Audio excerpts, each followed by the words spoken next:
Hello, good afternoon, everybody. Is everyone able to hear me okay? Yes. Awesome. If at any point you're having trouble hearing us, just let us know and we'll adjust the technology if we can, if it's on our side. I'm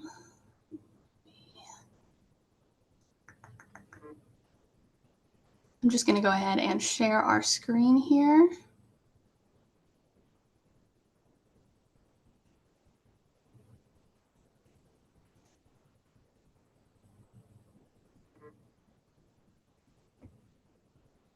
Okay, is everybody able to see the PowerPoint presentation that says Boerne Neighborhood Discussion? Yes. Awesome. Well, thank y'all for joining us this evening. My name is Francesca Linder. I also go by Frankie. And I'm going to be facilitating this Boerne Neighborhood Discussion, or BND. We'll go over the agenda here in just a moment. And for the record, today is January 21st, 2025. I hope everybody made it through the snow this morning. I know my dog had a blast. I hope everyone else enjoyed their snow day. We are going to be recording this meeting today, and we will be posting it online. I know there were several AI notes that submitted as well, and I went ahead and accepted those. But it will be posted online for public viewing. All right, so here we go. Okay, so here's a brief overview of what the BND is. So these are informal meetings for residents and developers to learn about different proposed projects. For developers, it's an opportunity to gain an early insight into the community perspective and identify some potential issues before formal consideration. For residents, this is an opportunity for you to learn about the developments, share your concerns, and potentially impact the shape of the project. It is worth noting that these meetings are in informational purposes only, and they are not going to replace the formal public meetings. These are a step above, another way to connect our community directly with our developers. At the end, we'll be going over the timeline for upcoming public meetings and everything like that. Okay, so here is our agenda.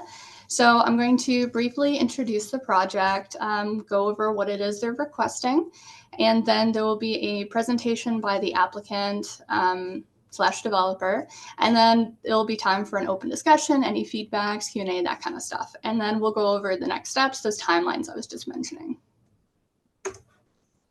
Okay, so first, let's take a minute to understand what a zoning change request is. So this particular property is currently outside of city limits, so there is no zoning on it right now. When it is annexed, if it is annexed, it will automatically be put into a holding zone change, which it can't really be developed. So the zoning will have to be amended as well. So the way this process looks is the applicant submits an application here with the city reviews it, and then we move on to the next step, which is the BND meetings and public input. That is tonight, and future steps. At the P&Z, that is the Planning and Zoning Commission, they will hold a public hearing, and that is an opportunity for the community members to go and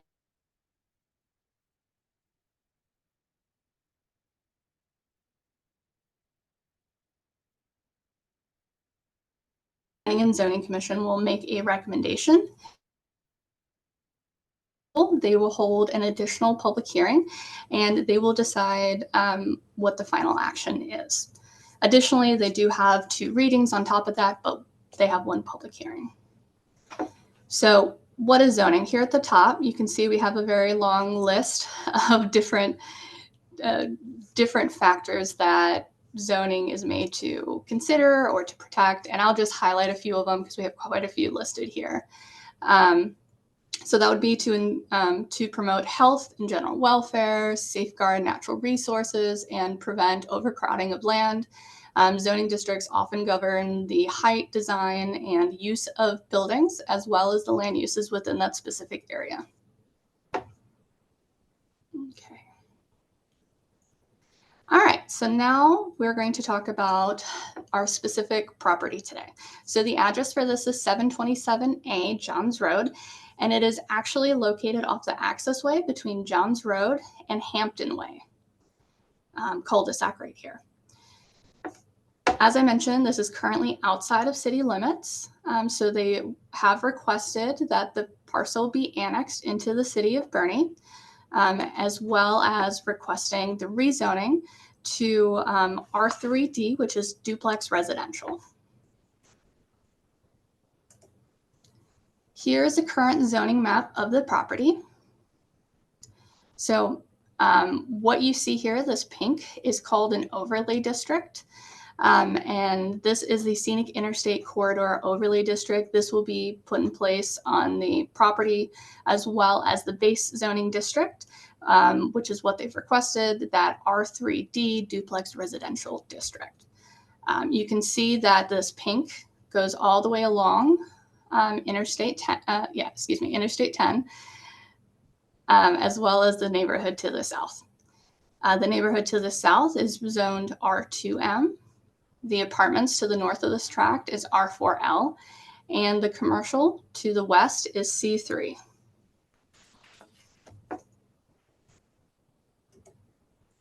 Okay, so now I would like to take the opportunity. I'm going to quit sharing for a second and go ahead and let the applicant present. Daniel, are you going to be presenting for? Yes, ma'am. I will be presenting. Good evening, everybody. My name is Daniel Wetzel. I'm with Centerline Engineering and Consulting, and we are the engineer with working for our client, Mr. Spinelli, that owns this 6 acres and is looking to develop it into R3D. What I've got on the screen here is a architect's rendering of what we intend to put here. These are duplexes that have a garage and laundry room, mud room on the first floor, living areas on the next 2 floors above that. And so there's a few pictures here. The idea is this is sitting between single family residential to the south and multifamily apartment to the north. This fits the city of Boerne's master plan and for zoning. This is a transition between the 2 areas. This particular tract is an interesting tract in the city of Boerne. It is a tract that is landlocked. There is no direct access to right of way, and it ends up being a little donut hole within the city of Boerne from the city limits perspective. So there's city limits all the way around it. And Mr. Spinelli is interested in developing this. He came to us. We're looking at 31 lots on the 6 acres that meet that R3 zoning with a minimum lot square footage of 3,500 square feet. All of our lots are a little bit bigger. They end up being a little bit deeper lots. The intention is that these duplexes will, the lot line will go down the middle of the structure, and then each side will sit on a lot. We have a creek that runs through the middle of the site. It is a drainage area, and that will be widened out and expanded to handle the drainage protection zone as required by the city of Boerne. As you can see, this fits well along this interstate corridor. It provides an upgrade. We are maintaining as many of the existing trees on site as we can. There is a historic home that sits on this particular property. We've received approval to relocate that house within the confines of the overall 6.5 acre tract. We've identified a tract that will be in the northwest corner of the development, where that house will be relocated to in order to maintain that historic home and that historic property for the city of Boerne. And that concludes my presentation. Now I believe we can open it for any questions, feedback, and discussion. Hey, Daniel, thank you for that. This is Keith Watson. I live on Hampton Way. I think I've got a few questions. If y'all don't mind, I can just spit these out real quick, and if anybody else on the phone doesn't mind either. You answered one of my initial questions was the density of the property and what you're planning on doing there. With that, you said 31 total houses. Is that correct, or is it 31 total buildings that you're trying to achieve on there? It's 31 lots. 31 lots. Okay. And so it Gotcha. ends up Gotcha. being approximately 15 structures because one lot will be for that historic home. Gotcha. No, that's perfect. That's perfect. That's what I wanted clarity on. So that's perfect. Thank you. These are obviously nice duplexes. Credit for that. They look nice. So to me, this is kind of what I was concerned about whenever I saw this development was what kind of market price or market rates were y'all going to be trying to achieve with this. So I just by your rendering itself, that kind of answers that question. But second one is the intended for these to be sold to private persons, or is this going to become some type of a rental community in any way, shape, or form? My understanding from the client is the intention is not to sell these as a rental community. The intention is to either sell these to builders to build the duplexes and then sell them as single family, or possibly maintain one or two as rentals. Okay. That's my understanding of their overall intention. Okay. And just so you know, the only reason I stayed, my wife and I built in this neighborhood whenever it was first being developed. And just so you know, we had several developers come in, obviously buy the houses and turn around and rent them out. And so there's been the fluctuation of that, the effects of that going on for years. And it seems to be getting better, but it is what it is. So anyway, that's just always a concern of ours in some way, shape, or form, or at least a concern of mine. Yep. And then with this, you may not be there yet, but I think the UDC requires 2 primary egresses into a neighborhood. And have y'all put any thoughts into where those egress points might be coming from? We have. So further down the road. No, we've considered that. We've been through multiple iterations working with the city on this because it is a unique site. Like I said, it's a donut hole in the city limits, and it has some limitations for access to right of way. There, when the subdivision to the south was developed, there was some easements granted to this property. And granted, it was 20 years ago plus when that was done, and so those easements were for a ranch house and a rural type property. Obviously, those are not sufficient at this point. There is a public ingress egress easement that runs to the east of the frontage of the commercial frontage, just on the west side of our property, that runs from Johns Road, goes down to the hotel, and then out to the frontage road. That is access easement that we do have access to. So that will be one point of ingress egress that then goes out to Johns Road. We will have emergency access through the school property. Now that property is not going to be public access. It's emergency access only. It will be gated with a Knox box for emergency access only. And then we'll have a third point of access. Okay. A third point of access that connects to Hampton Way. Although there is a cul-de-sac there at the end of Hampton Way, that right of way goes all the way up to the property line to allow that access. And water and sewer were also stubbed out at those points as well. Okay, and just so I'm open about this, I'm the second house to the end of that street in the cul-de-sac, and so obviously I have some concerns about additional traffic going through our neighborhood, which is already congested. I mean, you've probably driven through here already, and it's the roads are narrow. These are not wide roads, and you get two people parking along the street, and now you've got a one-lane road, right? And so that poses challenges for us. Also introducing additional traffic into our neighborhood. Mind you, this is going from Hampton Way and not cutting all the way through to Fredericks Creek, but we do get a lot of pass-through traffic that goes through our neighborhood to Fredericks Creek and now potentially to this area as well, which is there's some concerns with that we would definitely want to have discussions about. And then third, I do like your renderings. I'll be completely open. I'm in architecture. I work for a large architectural firm in San Antonio. I've been doing this for a long time. So I appreciate what you're doing. My kind of last concern at this moment is these are really nice, but these will literally be looking into the potentially like my backyard, right? And when the hotel was built, I'm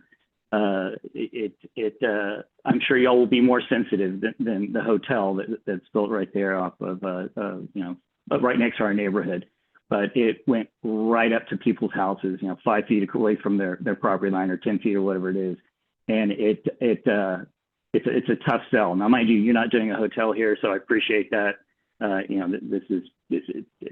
I've been on your end before, but I would definitely suggest that whatever's decided going down the road, that either a buffer zone or be sensitive of that in your design between this residential neighborhood and ours as well.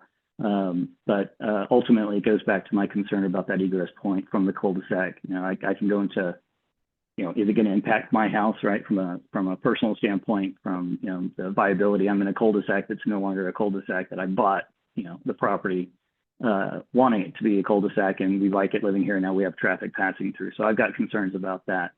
But I think I've probably talked more than enough, and I'll open it up to anybody else that has any questions.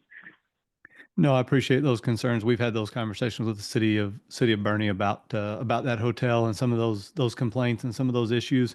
We will be maintaining a little bit of additional setback there on the south side, just to let you know that the road that we have envisioned will continue north from Hampton Way, and so the lots will continue to be oriented in the same east-west direction, fronting Hampton Way on the east and west side. And so it'll be another house next to, rather than a house behind you looking back into that backyard. And I hear your concerns about those looking in. And so I will give that feedback. Again, these are renderings. And so, we may make some concessions on those end houses to, minimize the number of windows, or at least make frosted windows or something like that, in order to help with some of that privacy on those first lots immediately adjacent. And your second concern is to the egress. Our ultimate, our original goal was to utilize the access off of that easement that runs along the west side of our property, the east side of the commercial frontage. Unfortunately, when that was dedicated, there was one access point that was allowed 25 years ago. When that was done, we have contacted that owner. We offered monetary compensation. We offered maintenance compensation, several different avenues. Ultimately, that group is the Weitzman Group, and they were not interested in modifying that agreement to give us 2 points of access. One of our early iterations was to not tie into Hampton Way. We were aware of those concerns being on a cul-de-sac and things like that. And unfortunately, that landowner was not willing to make those changes. So this has been our best iteration to date. And the idea is that a majority of the traffic for this comes and goes through that easement out to Johns Road. The reality is, from an ingress egress, it's much less congested and a lot more efficient, rather than going back south through Hampton Way through the neighborhood, whereas you're only about, I think, less than 1,000 feet from the middle of the development if you were to go out the access point up to Johns Road. And so that's going to be kind of one of our selling points, is that's the direction we're going to want people to go. Of course, we can't control what the general public does, but that is the intent here, is to try to, hopefully that traffic will go the path of least resistance. Yeah, understood. Absolutely. I appreciate the addressing all my comments. Thank you. Yes, sir.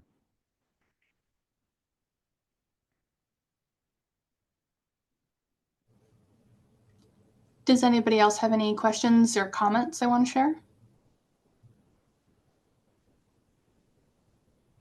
Keith got all of my questions answered, so. Efficient. Yes.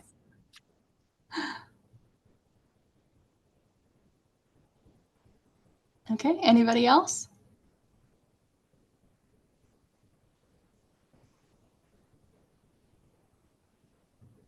All right then. Thank you, Daniel. Yes, ma'am. Thank y'all. All right. So let me go ahead and share my screen again.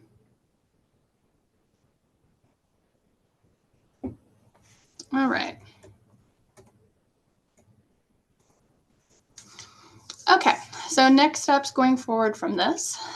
So the feedback today will be reviewed and some adjustments may be made. It sounded like there was some good discussion, so I'm happy to hear that. Daniel will take that as well, and like he said, make some considerations with it. Coming up for the Planning and Zoning Commission, we're scheduled to have a public hearing on February the 3rd, and that'll be located here at City Hall in our City Council chambers on the first floor. There is currently a sign posted at the end of Hampton Way at this property with this information on it as well, so you can always go take a look at that. For the annexation petition, since we do have two different applications that are running at the same time, but separate different processes, it gets a little confusing. For the annexation petition, we are set to take it to City Council here in January for them to accept the petition and to set a public hearing. What that is City Council saying, we understand that they are trying to be annexed and get into city limits and saying, we'll consider it. Let's go ahead and schedule a public hearing. We anticipate that that public hearing date will be February the 25th. That's why there's a little asterisk here. But that is the date that we're anticipating at this time. If you have any additional feedback or any questions that come up after this meeting, you can email myself at flinder@boerne-tx.gov and CC, or just email it separately, planning@boerne-tx.gov. That goes to our whole office. And of course, you can continue to monitor the city website for any updates and meeting notices, as well as that sign located on the property. That concludes this meeting. I want to thank y'all for coming and asking your questions. It's always really nice when we get the community involved earlier in the process. Look forward to hearing from you. If you have any additional questions or any concerns, please let me know. Like I said, my name is Francesca Linder. Most people call me Frankie, and I'm the Assistant Director here with the City of Boerne's Planning Department. Frankie, one quick note. Yes. That sign is posted on the west fence line of the property, not at the end of Hampton Way. So I just wanted to excuse me, you're correct. Clarify where that was posted. Thank you. I appreciate that. All right. So thank y'all again. I'm going to go ahead and close the meeting, and we should be getting this posted on the city website within the next day or so. City offices will be open again tomorrow. The snow is gone. So we should be getting that done shortly. Thank y'all and have a great night. Thank you. Bye-bye. Thank you, Frankie. Thank y'all. Bye-bye. Thank y'all. Bye.